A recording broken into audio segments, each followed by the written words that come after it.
People have asked me many times to talk about deuterium in food, but I was hesitant.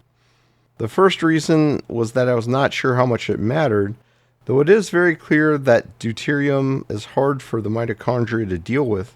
The second is that I was not sure there was all that much you could do without buying extremely expensive low deuterium water or doing some fasting. Since I already promote fasting and practice it regularly, and there are just so many other reasons to fast, I just never saw a big need to bring it up. And you can only fast so much, so it's kind of hard to say how much this is really going to help. As it turns out though, while natural and processed foods have relatively small differences in deuterium that may cause problems and may not, processed foods are a nightmare of added deuterium, and that could be a large part of why processed seed oils are creating health issues on an almost apocalyptic scale, and it's totally unacceptable that this garbage is in the food supply. I won't sleep tonight. I'll be wriggling all over the place. Mrs. Harrison will be furious. This is, my friends, an outrage.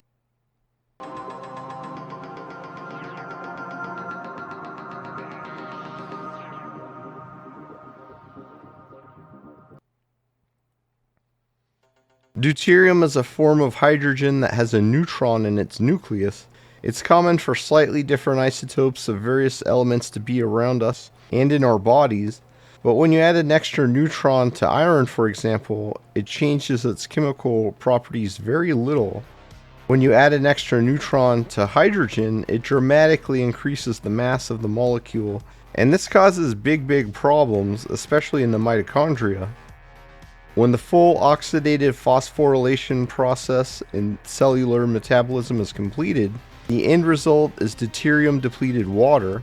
However, when the final step of energy production that cleans up the metabolic byproducts cannot be completed, this does not happen, and attempting to burn deuterium containing fat or carbs will inordinately increase damaging reactive oxygen species in the cell, and damage the mitochondria, and introduce faulty deuterized DNA strands into the mitochondria that don't function properly. Since cancer is in reality a metabolic disease driven by metabolic damage, i.e. mitochondrial damage, this is part of the puzzle.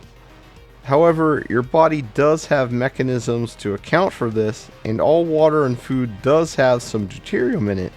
It should be noted though that ketones are a clean and pure non-deuterized energy source. Ketones mainly exist as fuel for the brain, and it makes sense that the liver should sacrifice itself to create clean, pure energy for the brain. Fascinating. Pure energy. This is likely one reason that ketones are so helpful for dementia, and why people on a low-carb diet have much more and stronger mitochondria. When you're running on ketones in your body, it's like your brain is running on pure, non-deuterized water with zero deuterium in it. And usually it has about 150 parts per billion. On a very low carb diet, your body does generate ketones, but keep in mind that when you fast, you can get your ketone levels to many times higher than what you can possibly do through diet alone. This process also leads to dumping deuterium out of the body. I'm not a big fan of dry fasting because it forces you to sit around all day, and it's easy to get dehydrated if you don't. But when you dry fast, you make metabolic water. This too is purified, non-deuterized water. This means you are not taking in any deuterium at all, but your body will still continue to expel the deuterium already inside it. While concentrating on animal fat over carbohydrates will reduce deuterium, and grass-fed meat over grain-fed, really the biggest problem is processed foods that use very high heat. While foods can range between 90 to 150 parts per billion, packaged baked goods are often over 200 due to the intense processing and high heat, while highly processed seed oils often have a staggering 250 parts per billion of deuterium. Just a tiny amount of so-called vegetable oils can completely skew your deuterium intake for the negative. While there is much thought that linoleic acid is responsible for a great deal of obesity today, it is also likely that deuterium plays a big role in this problem. Most of the linoleic acid people take in is coming from these highly processed seed oils, which account for 70% of the total fat content that Americans and most Europeans consume.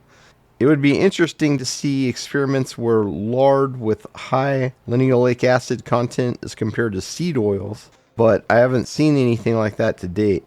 While some people will also vilify olive oil and other cold-pressed oils, it could well be they don't have nearly as many issues as we think if this issue comes largely from the mitochondria damaging deuterium. After all, the basis of the basal metabolic rate is the mitochondrial energy production in the body, in spite of what some will claim. And this will definitely be impaired by deuterium, but it's hard to say how much is the linoleic acid and how much is the deuterium. Even so, there's many ways that linoleic acid causes problems in the body, whatever the source. Linoleic acid combines with glucose in the mitochondria to create malondialdehyde, a genotoxin that destroys mitochondrial DNA and creates reactive oxygen species that fuel cancer and aging. If triglycerides are very high in the bloodstream, linoleic acid will be pushed into the cells through osmotic pressure, and this can actually choke out the energy production of the cell and lead to metabolic damage, because it actually takes a small amount of glucose to burn fat. So if the cell becomes completely choked with fat somehow, it makes it impossible to burn anything, because that's required for splitting up the triglycerides into free fatty acids, and what you wind up with are diglycerides, and these accumulate over time and lead to basically a senescent cell. Thankfully, you don't have this problem with saturated fats because they're just too big to be pushed into the cell when they're not actually taken in by the cell itself. Linoleic acid also creates acrolein, which is a carcinogen, and it creates many other very nasty, highly inflammatory byproducts that cause a lot of problems. Now, loss of energy leads directly to nuclear and mitochondrial DNA mutations. And what do we get out of that? Cancers. Next, heart failure. You're going to see this in just a minute. In just a few minutes, I'll go through this. Mitochondrial dysfunction leads directly to heart failure and directly because of high omega-6, and it'll do it in 3 weeks in rats. Okay, next, apoptosis, necrosis, cell death, and this leads to diseases like macular degeneration, Alzheimer's, Parkinson's. Up in your upper left, this catastrophic lipid peroxidation cascade leads to toxic aldehydes. And I'm going to hit this right away next, and you're going to see this. Okay, so here's what happens. Most of this linoleic acid, when it peroxidizes, it develops lipid hydroperoxides. And then these rapidly degenerate into all of these things. 4-hydroxynonenal, malondialdehyde, oxidized linoleic acid metabolites with like 9 and 13-hode, acrolein, carboxyethylpyrrole. Here's what these do collectively. Cytotoxic, genotoxic, mutagenic, carcinogenic, atherogenic, thrombogenic, and obesogenic. And just in case you're not aware, atherogenic means inducing atherosclerosis, and thrombogenic means inducing clots. You know, that right there can be a cause for strokes. Okay, so that leads to all the diseases of civilization. So we're going to look at 3 studies, I believe it is. This is a study with isocaloric diets, okay? All the same calories. 3 groups of rats for 3 weeks, identical amounts of calories, protein, fat, and carbs, and omega-3 fats. Only one single variable in this study, and this is a very well designed study, I believe. Omega-6, only variable. 3 groups, beef tallow, olive oil, and safflower oil group, and you can see the omega-6 going from 4.4 to 7.7 to the safflower oil group is the really high 36.6% omega-6. All right, here you can see that beef, olive, and safflower, all the calories the same. It's a high-fat diet at 59%. Here's the omega-6. I've circled the interesting part, 4.4% in the beef fat group versus 36.6% in the safflower oil group. Look how high their body fat went in the safflower oil group in 3 weeks to 54.5%. So what is this? Now make a point of this. This 4.4% is too high, and I'll show you why. Because they added it, linseed oil is what they really did. But here's what happened to these rats in 3 weeks.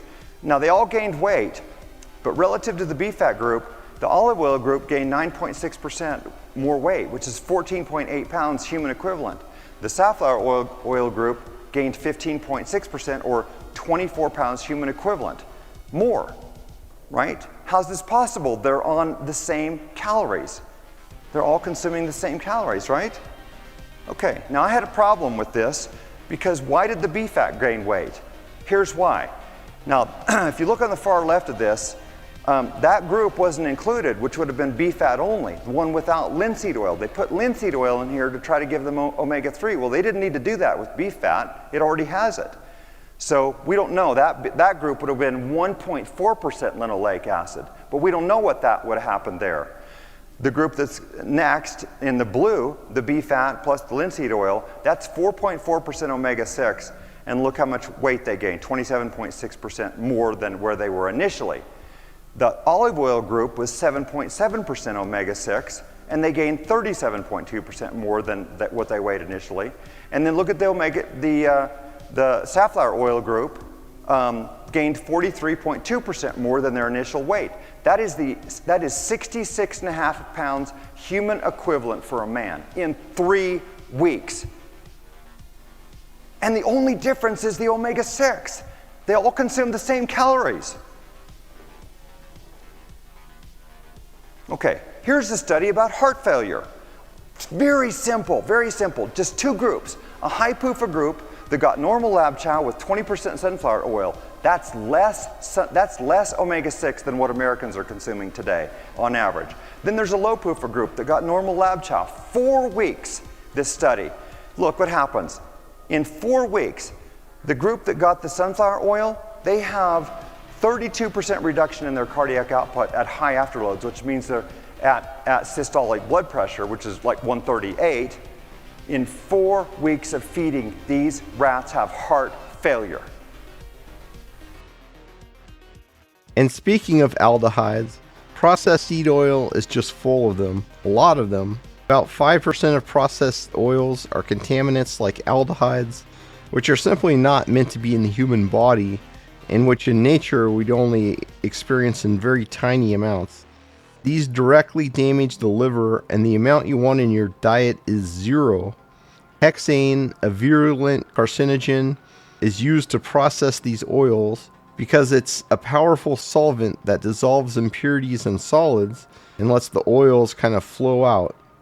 To remove hexane, the oil has to be heated to very high levels for prolonged periods, and this usually takes multiple stages, and even after that, there's still some hexane left in the final product. Linoleic acid and other PUFAs in seed oil oxidize very easily, and in processed oils, this is almost a certainty due to the extreme heat used in processing. When you consume oxidized fat, it goes directly to the liver as liver fat, which is the most unhealthy form of fat that there is. Now, it's unavoidable to have some oxidation in foods, but in processed seed oils, it's going to be essentially 100%.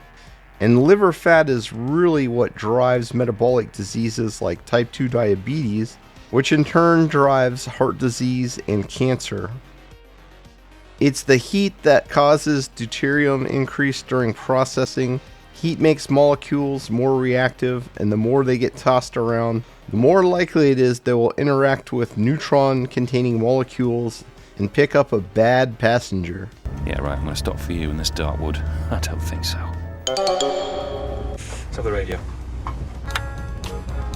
If you give this man a ride, sweet mama, he will die. Killer on the road. It's important to realize this applies to all heat-processed oils, no matter what it came from. Only a few, like cold-pressed olive oil, coconut oil, or castor oil, are relatively safe. People always ask me if this oil or that is safe or healthy, but if it does not say cold-pressed, then you know it's full of poisons. That includes grapeseed oil and just about every oil you can imagine, even though most of them are supposed to be healthy.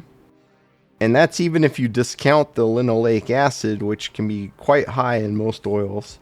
And keep in mind, your meat also has linoleic acid, especially pork, though the beef and lamb are generally quite low. Another thing to consider about deuterium is glyphosate. This is a villain that seems to turn up in every health discussion somehow. Glyphosate kills off helpful gut bacteria, which can pre-process some of this deuterium so that it harmlessly gases out of the body. So that's yet another reason to try and avoid GMO foods. For that matter, it's a good argument to avoid plant-based foods, period. Glyphosate is now a ubiquitous molecule in farmable areas, just like arsenic is, and even organic vegetables and fruits are guaranteed to be contaminated to at least some degree. This should not be as much of an issue for cows, especially if they're grass-fed, but it's a very big problem for pork and chicken. Even so, while animal proteins can also absorb glyphosate into their systems, which causes problems in the human body, since it's incorporated into the protein, it will not disrupt the microbiome and may avoid some of the other bad effects as well. If you supplement glycine, it can also outcompete the glyphosate and push it completely out of the body in time. This is important because the body can mistake glyphosate for glycine, and if it makes glutathione or ceruloplasmin with glyphosate, the results could be disastrous for your health. That begs the question, are supplements safe from deuterium? In most cases, yes, especially the simple amino acids like glycine that are very easy to produce synthetically. Some herbal supplements may require a great deal of high heat processing, which is one reason I'm not a big fan of them, and I mainly stick to the safer ones, which have a European origin and require little processing, like oregano and rosemary. Keep in mind too, experiments using supplements don't use some special magical form. They just use what's readily available. If they yield results in the studies, they should also yield results for you. At least as long as the supplement is genuine and not underdosed, which is another big problem with certain herbal supplements, especially when grown in China. There's a lot of question about fish oil, for example. Some will say it does not lower inflammation like eating fatty fish does. That may be true, but that's not why you're eating it. You eat food for nutrition. It's definitely better to take in some fish oil even if it's oxidized and avoid deficiency in EPA and DHA than it is to be deficient. Of course, it's even better to have some sardines, mackerel, or herring instead of fish oil if that's possible. One of the worst unspoken problems about seed oils is that you skip out on saturated fat, which is extremely healthy for you in spite of propaganda to the contrary. This is where we are. This is how most people eat today. These devitalized foods loaded with vegetable oils, trans fats, and sugar. And what's being blamed for all the disease? Saturated animal fats. Something wrong with this logic. Finally, our government has admitted that trans fats are bad. Mary has been completely vindicated. And here's what they're saying. Yes, the trans fats are bad. They're just as bad as saturated fats. So the other part of her message has a long way to go to be accepted. The saturated fats have the opposite effect as the trans fats. The saturated fats are good and the trans fats are bad. Just to give you a couple of examples here. The trans fats encourage inflammation. They cause inflammation. The saturated fats suppress inflammation. The trans fats depress the immune system, whereas the saturated fats enhance the immune system.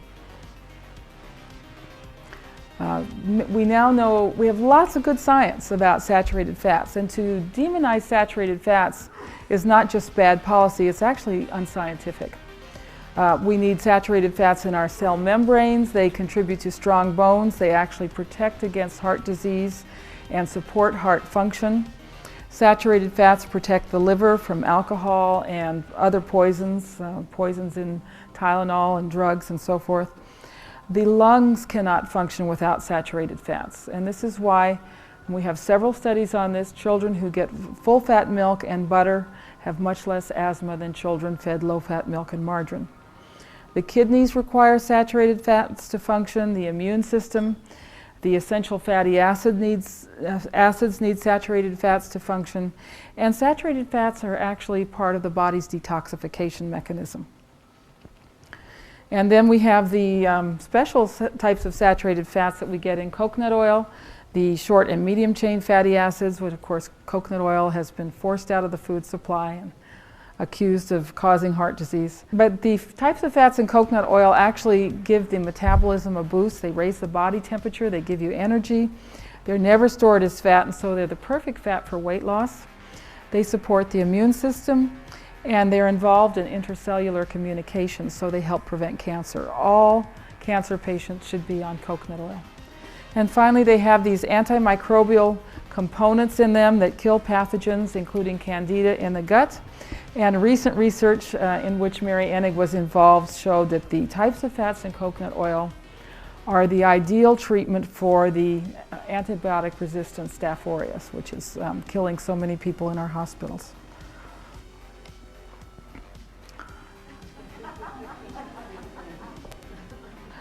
But it's true. An old ad for lard. They're happy because they eat lard. Vitamin D in lard helps the body make neurochemicals that protect against depression. Why did we stop using lard? Because in 1913, when Crisco was introduced into the market, Crisco is partially hydrogenated cottonseed oil. It's the shortening. They published a cookbook. And in this book, it had all these recipes made with Crisco, including a recipe for a lobster bisque made with 1 cup of Crisco.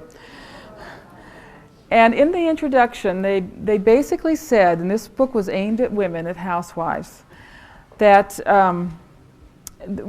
women who used Crisco instead of lard were more scientific, they were more modern, their houses were cleaner, their houses smelled better, and their children would have better characters than mothers whose children were fed lard. So it was a very interesting advertising campaign that went on for Crisco. The other group that they targeted were Jewish housewives, and they said if you use Crisco, you don't have to worry about the kosher laws. And Mary Enig is very concerned about what this has done to the Jewish population, because they were the earliest to use a lot of trans fats. In the last 75 years, we've had this huge increase in heart disease and cancer. We don't know all the reasons, but one thing for sure, it's not butter, because butter consumption has declined during this period.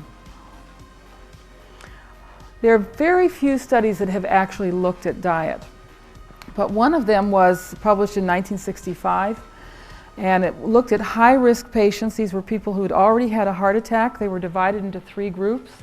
One group was fed polyunsaturated corn oil. The second group was fed the so-called healthy monounsaturated olive oil, and the third group was fed saturated animal fats. Now, the corn oil group had lower cholesterol, but after 2 years, only 52% were still alive. 30% lower cholesterol. The olive oil group didn't do much better. After 2 years, only 57% were alive.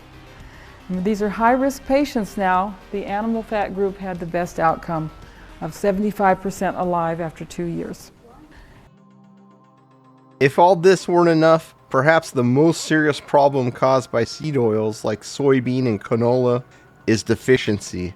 The main source in our natural diet for vitamin A, D, E, and K, as well as EPA and DHA is from animal fat, and most of our choline comes from eggs, which many people are avoiding because they have so much fat in them. In recent years, it's even been proposed that heart disease is really caused by vitamin K2 deficiency. This is not actually a new theory, as Weston Price believed that deficiency was the cause of heart disease as far back as the 30s, and he was the one who first theorized the existence of vitamin K2, though he was not able to isolate it. Taurine has a strong plaque-clearing action as well, in fact much stronger than K2, and people today are also quite deficient unless they take special steps.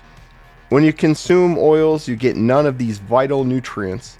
Outrageously, the main source you could get them, grass-fed raw dairy, has been vilified to an absurd degree simply for containing saturated fats.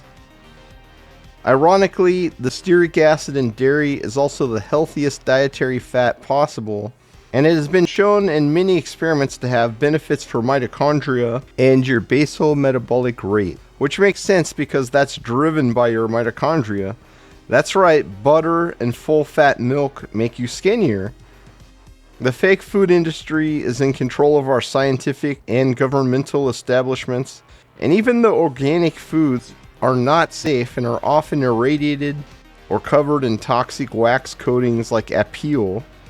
What's worse is everything bad is promoted as good, even though it is not natural to our diets, and everything healthy is vilified or even outright banned.